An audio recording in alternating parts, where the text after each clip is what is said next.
Jenny, welcome. Thank you. You've been teaching salespeople for about 14 years on how to get better results, haven't you? I have. So what are some of the main points that helps salespeople actually achieve results? What are the things that separate the not so good from the great, if you like? Okay, well, when I go into companies and look at what salespeople actually do, I find a lot of them are leaving thousands of dollars on the table simply by not following up the quotes, mail out, following up their sales.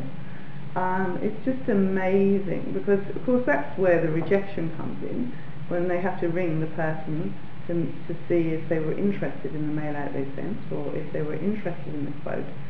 So there's a tendency not to do it because they seem to have the attitude that, well, if they were interested, they'd call us back. Well, I'm afraid that doesn't happen. So what you're basically saying, if I hear this right, is that salespeople send out material in some form, or the company sends out material, but the salespeople actually are too afraid to pick up the phone and follow up? That's right. Okay, so why would that be? Well, it's fear of rejection. I mean, it's fear of, what if I don't get the sale? Well, if I don't do anything about it and they don't do anything about it, it's not my fault, because they should have called us, or they should have sent something back to us if they were interested. Mm-hmm. And also, they think that if there's no accountability, they can get away with it as well. Because that's the hard part about sales, is actually following up. Okay. So what's your solution? Well, there needs to be more accountability in companies for the salespeople. Like, how many calls are they making? How many letters are they sending out? How many calls are they following up?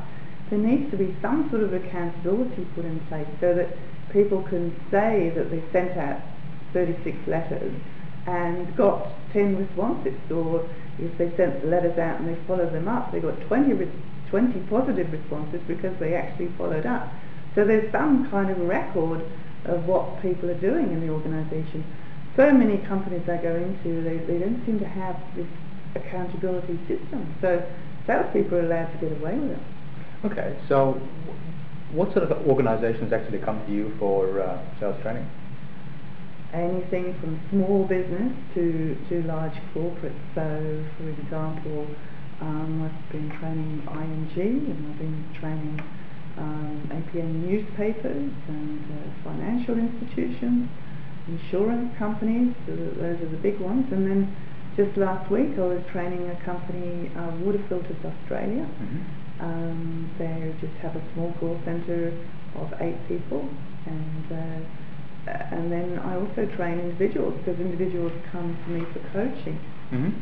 And interestingly enough, I've just had an individual come to me who has actually been on my training course, but he's got some phobia about picking up the phone. Okay. And he has to do this for his job because he's a mortgage broker. So he has to do it, and he's come to me he says he wants coaching once a week because he needs to get over this phobia and find the reason why he won't pick up the phone. So how are you going to help them? Well, I'm going to find out the root cause of it.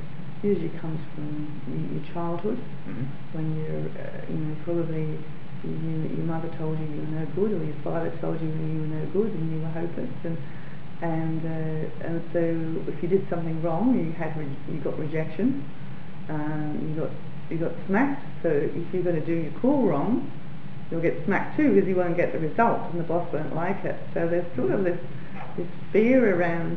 It does come from the past, where there is some association with what happened in your past of being rejected, that you didn't like. It gave you a bad feeling, and that's what he's going through right now. So I'm going to help him change his beliefs around that. Okay. And actually do some role play. So he's going to have to do several calls to me. He's going to actually have to pick up the phone several times and do calls to me, and really get through the whole call so that I can get him to a point where he's successful on the call, mm-hmm.